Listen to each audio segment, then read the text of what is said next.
Good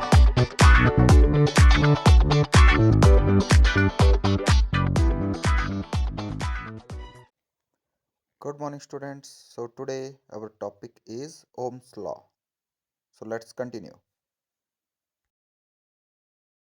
जो Ohm's law को समझने के लिए हमने यहाँ पर एक सर्किट तैयार किया है। इस सर्किट में हमने बैटरी यूज़ की है जिसमें 4 सेल यूज़ किए हैं, उनको बारी बारी से हम ऐड करेंगे सर्किट के अंदर। और इसमें वायर का नेटवर्क है, साथ में हमने एक रेजिस्टेंस यूज़ की है यहाँ पे R जो बताया गया है। दिस इज़ नाइक्रोम वायर, ये नाइक्रोम वायर यूज़ की है हमने, जो कि एक अलॉय है। और अलॉय किस चीज़ का है? ये निकल, क्रोमियम, मैंगनीज और आयरन मेटल्स का, ठीक है। और इसकी लेंथ अराउंड 0.5 मीटर हमने ली है। इस नाइक्रोम वायर के दो एंड्स के बीच में हमने एक वोल्ट मीटर लगाया है और इसी सर्किट में एक एम मीटर लगाया है, साथ में एक स्विच लगाया है ऑन ऑफ करने के लिए।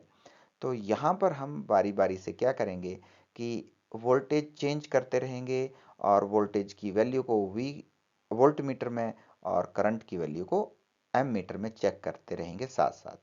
तो पहले केस में मान लीजिए जब हमने एक सेल को अटैच किया सर्किट के साथ तो V की वैल्यू हमारे पास है 1.5 वोल्ट। हर एक सेल ये 1.5 वोल्ट का है, तो V की वैल्यू मान लीजिए आ रही है 1.5 वोल्ट और I की वैल्यू मान लीजिए आ रही है 0.1 एम्पियर। जो प्रैक्टिकली हमने किया है नाइक्रोम वायर के साथ, वो वैल्यू जो आई हैं वो मैं आपके साथ शेयर कर रहा हूँ यहाँ पे। तो इस को हम लिखते चलेंगे, नोट करते चलेंगे, साथ में इन दोनों की रेशियो को भी कैलकुलेट करते चलेंगे, जो कि यहाँ पर आएगी अराउंड 15, ठीक है। दूसरे केस में हम जब दो सेल को अटैच करते हैं तो यहाँ पर बच्चों हमने दोनों सेल्स को ऐड कर दिया है। तो दो सेल्स को ऐड करने के बाद अब हम 1.5 और 1.5 वोल्ट का जो वोल्टेज बन रहा है दैट इज 3 वोल्ट। और I की वैल्यू यहाँ पर एमीटर में जो हमने स्टडी की दैट इज 0.2 एम्पियर और V अपॉन I की वैल्यू जो कि बनेगी 3 अपॉन 0.2, ये भी अगेन 15 ही आ रही है। ध्यान दें हम यहाँ नाइक्रोम वायर को चेंज नहीं कर रहे हैं, 0.5 मीटर की नाइक्रोम वायर ही यूज़ की है। हम सिर्फ सेल्स की वैल्यू को चेंज कर रहे हैं, वोल्टेज की वैल्यू को चेंज कर रहे हैं।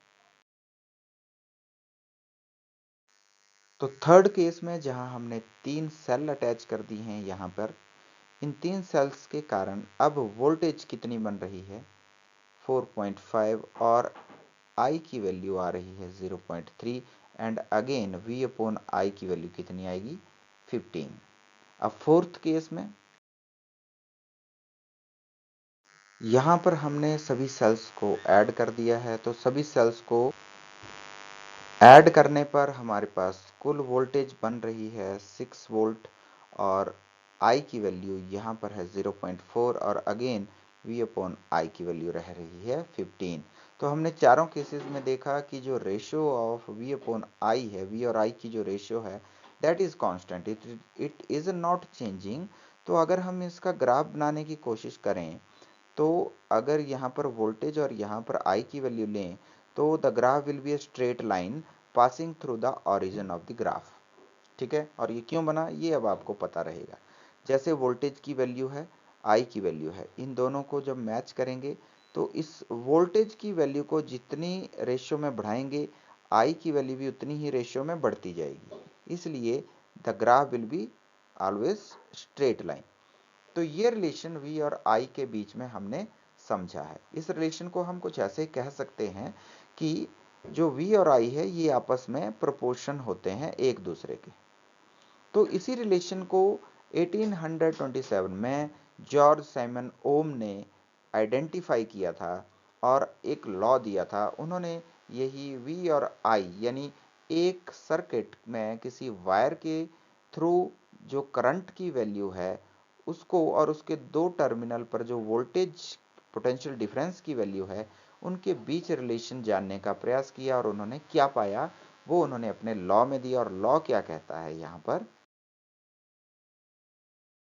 Potential difference V across the end of the given metallic wire, किसी मेटेलिक वायर के दो एंड्स के अक्रॉस जो पोटेंशियल डिफरेंस है किसी इलेक्ट्रिक सर्किट में, वो उस इलेक्ट्रिक सर्किट की उस मेटेलिक वायर में फ्लो हो रहे करंट के डायरेक्टली प्रोपोर्शन होगा जब तक टेम्परेचर कांस्टेंट रहता है, क्योंकि कांस्टेंट अगर चेंज कर दिया गया टेम्परेचर को तो वैल्यूज चेंज हो जाएंगी। ठीक है, तो लॉ कहता है पोटेंशियल डिफरेंस किसी इलेक्ट्रिक सर्किट में मेटेलिक वायर के दो एंड्स के बीच में जो होता है वो डायरेक्टली प्रोपोर्शन होता है उस मेटेलिक वायर से फ्लो हो रहे करंट के, जब टेम्परेचर सेम रहता है तो। ठीक है,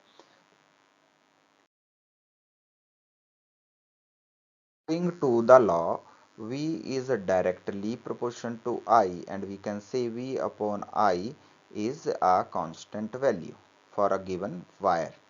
ठीक है, तो किसी वायर के लिए ये वैल्यू कांस्टेंट रहेगी V अपॉन आई की, और हम V अपॉन आई को R से डिनोट करेंगे।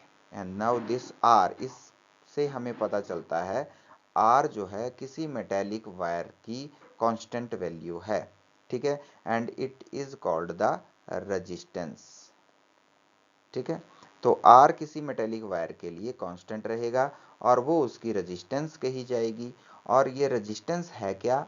It is the property of that wire और मटेरियल ऑफ दैट वायर, उस मटेरियल की प्रॉपर्टी है जो रजिस्ट करेगी फ्लो ऑफ चार्जेस को। तो चार्जेस के फ्लो को रजिस्ट करेगी, वो प्रॉपर्टी को रेजिस्टेंस कहते हैं। और ये चार्जेस के का फ्लो क्या है? Flow of electron. ठीक है, flow of electron is the flow of charges. So R की वैल्यू को जब भी हम कैलकुलेट करें, R is equal to V upon I कह सकते हैं। और इसकी S I unit on the name of scientist हमें दी गई है, दैट इज ओम, और इसको ओमेगा सिंबल के साथ डिनोट किया जाता है।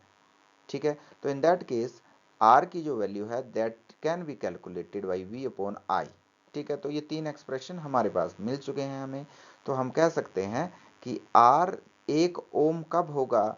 जब किसी मेटेलिक वायर के थ्रू जब 1 वोल्ट का पोटेंशियल डिफरेंस होगा और उस मेटेलिक वायर में 1 एम्पियर का करंट फ्लो कर रहा होगा। तो ये रिलेशन ऐसे बना कि R की वैल्यू 1 ओम कब होनी है? जब 1 वोल्ट का पोटेंशियल डिफरेंस है किसी वायर में और उसमें 1 एम्पियर का करंट फ्लो कर रहा है, तब रेजिस्टेंस 1 ओम कही जाएगी। तो ये जो रिलेशन हमने यहाँ पे आइडेंटिफाई किया, इसी रिलेशन को हम कुछ ऐसे भी लिख सकते हैं। हम लिख सकते हैं कि I की जो वैल्यू है अगर हमें उसे कैलकुलेट करना हो तो V अपॉन R भी लिख सकते हैं। ठीक है, तो चलिए इस रिलेशन को भी अब हम थोड़ा आइडेंटिफाई कर लेते हैं।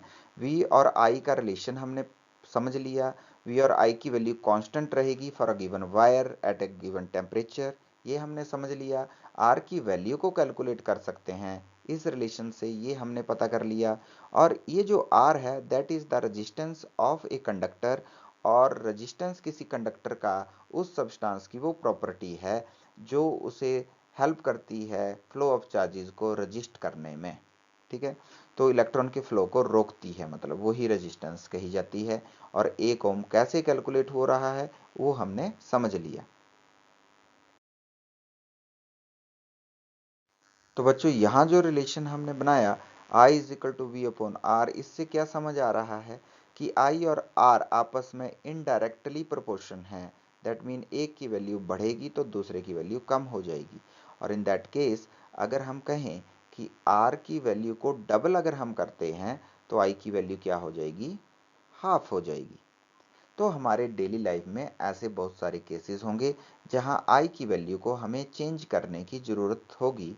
तो I की वैल्यू को चेंज करना है और without changing the source of voltage, यानी वोल्टेज को चेंज नहीं करना है। जो सोर्स जहां से इलेक्ट्रिसिटी आ रही है वो जिस वोल्टेज पर आ रही है वो चेंज नहीं हो पाएगा। तो हम I की वैल्यू को किसी डिवाइस में कैसे चेंज करेंगे? उसके लिए हमें ज़रूरत पड़ेगी चेंज इन रेजिस्टेंस की।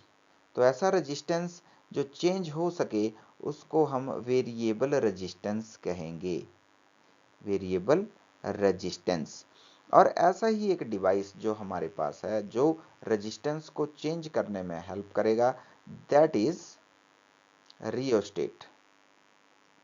ये एक डिवाइस है, ये याद रखना आपने, क्वेश्चन इस पे भी पूछे जाते हैं। रियोस्टेट क्या डिवाइस है, या रेजिस्टेंस को चेंज करने के लिए कौन सा डिवाइस यूज किया जाता है। तो रियोस्टेट हमारे पास ऐसा डिवाइस आ जाता है, ठीक है, to change the resistance of a conductor. ठीक है, सर्किट में रेजिस्टेंस को चेंज करने के लिए ये यूज किया जाता है। सो इसके आगे हम डिस्कस करेंगे रेजिस्टेंस के ऊपर। रेजिस्टेंस की बात करेंगे अगले टॉपिक्स में हम। तो रेजिस्टेंस को समझने के लिए चलिए एक एक्टिविटी कर लेते हैं, एक एक्टिविटी को समझ लेते हैं।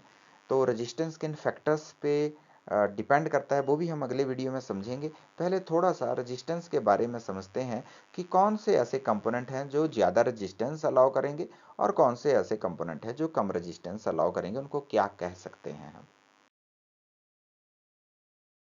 यही सर्किट बच्चों हमने दोबारा से रीअरेंज कर दिया है।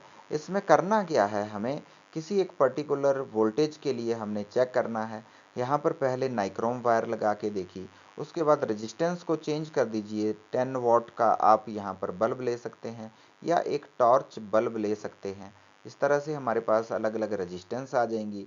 तो हम देखेंगे कि अगर यहाँ पर 1.5 वोल्ट का पोटेंशियल डिफरेंस था और आई की वैल्यू नाइक्रोम वायर के लिए जो 0.1 आई थी, अब इन दो अलग रेजिस्टेंस के लिए ये वैल्यू चेंज हो जाएगी, हालांकि वोल्टेज की वैल्यू चेंज नहीं हो रही है। तो V अपॉन आई की वैल्यू भी चेंज हो जाएगी। तो मटेरियल टू मटेरियल ये वैल्यू, ये रेशो चेंज हो रही है, जिसको हमने रेजिस्टेंस बोला है। तो ये जो रेजिस्टेंस है ये लगातार चेंज हो रही है मटेरियल चेंज करने पर। और हम यहाँ पर क्या देखते हैं कि कुछ सब्सटेंसेस रेजिस्ट ज़्यादा करते हैं इलेक्ट्रॉन के फ्लो को, कुछ हायर रेजिस्टेंस प्रोवाइड करते हैं, कुछ इजी फ्लो अलाउ करते हैं, कुछ ऑफर करते हैं इजी फ्लो ऑफ इलेक्ट्रॉन को, और ऐसे सब्सटेंसेस को हम गुड कंडक्टर कहते हैं। और जो सब्सटेंसेस, जो कंपोनेंट इलेक्ट्रॉन के फ्लो को रजिस्ट कर रहे हैं सम एप्रिशिएबल अमाउंट में, उन्हें हम रजिस्टर कहते हैं। और जो ज़्यादा रजिस्टेंस कर दे रहे हैं उन्हें हम पुअर कंडक्टर कहते हैं। और जो इससे भी ज़्यादा resistance, higher amount of resistance offer करते हैं, यानी बिल्कुल रोक देते हैं इलेक्ट्रॉन के फ्लो को, तो उन्हें हम इंसुलेटर कह देते हैं। तो insulators are the components which do not allow electrons to flow through it. और ऐसा नहीं है कि वो बिल्कुल रोक ही देते हैं, लेकिन सम एक्सटेंट तक वो उसको रोक ही देते हैं, and they offer very higher level of resistance और very higher resistance like wood. Okay, so hope आप ये समझ चुके हैं कि V और I के बीच क्या रिलेशन है, I और R के बीच क्या रिलेशन है, व्हाट इज R, ये रेजिस्टेंस क्या है, और इस रेजिस्टेंस को किस डिवाइस के द्वारा हम बढ़ा या कम कर सकते हैं, और I की वैल्यू को बिना वोल्टेज चेंज किए भी हम रेजिस्टेंस के द्वारा चेंज कर सकते हैं। ठीक है, so this is all about Ohm's law. अगले वीडियो में हम समझेंगे रेजिस्टेंस किसी सब्सटेंस की, किसी कंडक्टर की किन किन बातों पर डिपेंड करती है, कौन से फैक्टर्स हैं जिन पर ये रेजिस्टेंस डिपेंड करेगी। ठीक है, तो अगले वीडियो तक के लिए okay, tata, bye bye, thank you. Thank you for watching. Please like, share and subscribe.